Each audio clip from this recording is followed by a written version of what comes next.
Ito po, mayroon ditong padalang katanungan si Gilbert Mariano. Sabi niya dito, Pastor, kapatid kita, maaari bang ipaliwanag mo sa kanila ang bautismo espiritu?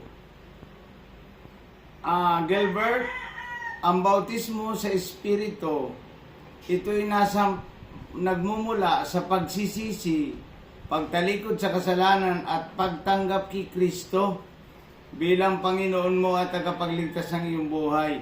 Pag tinanggap mo si Kristo at ikay naging anak na sa Juan 1:12, ikaw ngayon ay mayroon ng karapatan maging anak ng Diyos at pumasok sa langit at nakasulat ang iyong pangalan doon sa langit.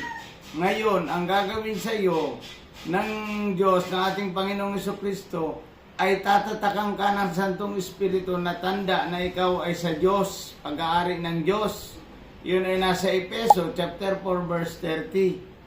Pangalawa, sa Roma chapter 8 verse 16, magpapatutuo ang Diyos kasama ang ating Espiritu sa langit na ikaw nga talaga ay anak ng Diyos. Ang tawag doon ay assurance of salvation.